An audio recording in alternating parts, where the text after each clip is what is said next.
The news. This is exciting. So guys, they have unveiled the Formula One regulations for 2026 and beyond, featuring more agile cars and active aerodynamics. So, what is it all about?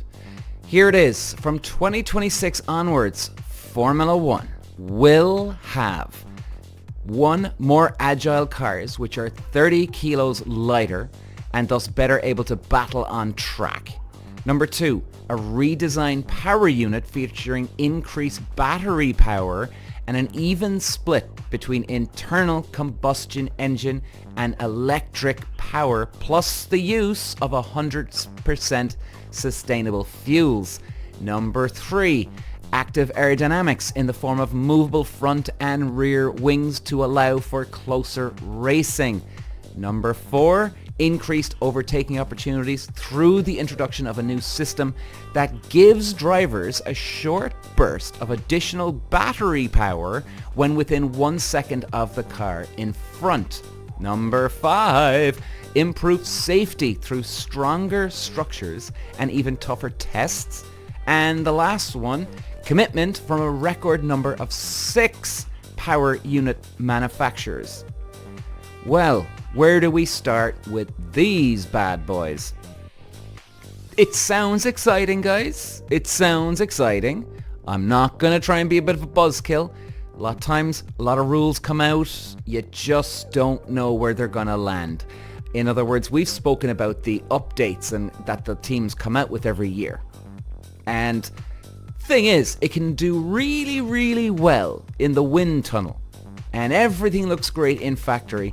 The moment that car hits concrete, it goes nowhere. It just vanishes. And they're like, what the hell? Now, it doesn't happen every time. Of course not. But it does happen. So my point is, I'm not trying to be a bit of a buzzkill here. But I mean, these do sound exciting. We just don't know yet where we're going to land with these ones. Okay? Because we have to be realistic. Now, what I do like is that the cars are 30 kilos lighter. Now, you see, when we've been speaking about balance on the car, guys, that's good in terms of if the cars are dealing with problems because the car is too heavy or too light. So sometimes the balance of the car can be literally affected just by the weight of the car. In other words, if this is the case, it's too heavy, well, this 30 kilos lighter now will give those cars that advantage back. So they'll keep that in mind, knowing this going forward. Now, these guys are on the ball, in fairness. They'll know if their car is struggling with too much heat, too much weight. They'll be trying to make upgrades throughout this 2024 season and 25 season, trying to get that weight down.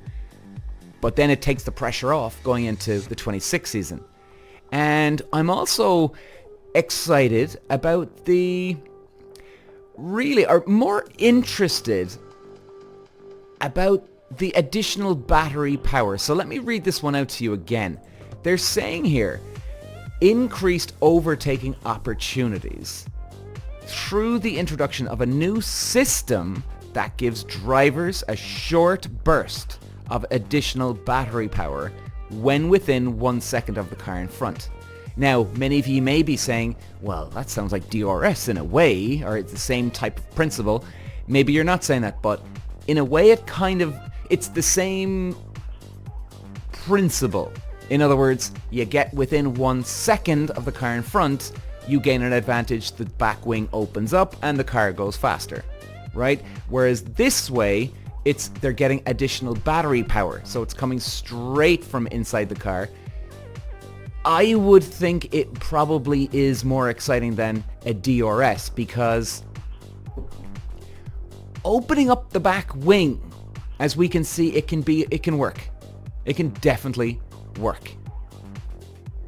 Just not as effective as a battery power, because the battery power is directly coming from the source, the engine here, right? The engine, the battery power, all that engine balance and power is coming from that source. It's like it's coming from the heart instead of your shoulders, okay? The advantage. It's coming from the heart now instead of the shoulders.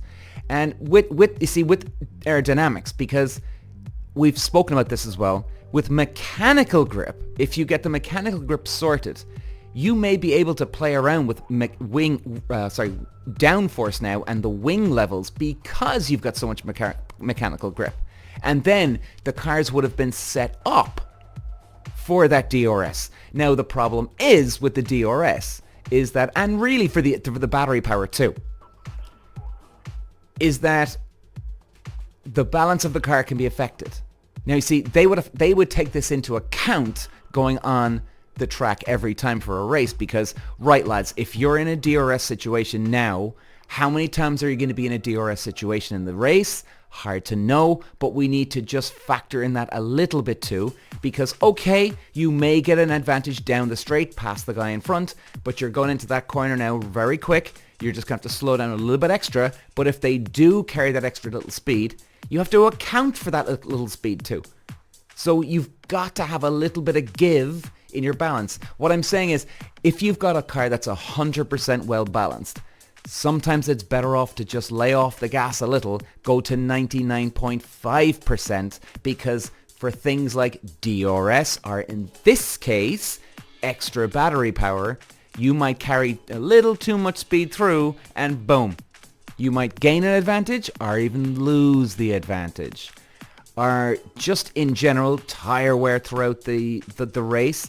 You might have loads of grip throughout the race, and then the way the car is set up, you might lose grip throughout the race. So therefore, you've got to try and get out of the corners quicker, get quicker down the straight, but then you're screwed. So it's very kind of complicated to talk or to go through so many variations of it. It's incredibly technical. But I do think it is exciting that it is coming from, like I said, the heart now around the engine area. I think if the drivers are going to get an advantage, it's going to be more of a consistent advantage.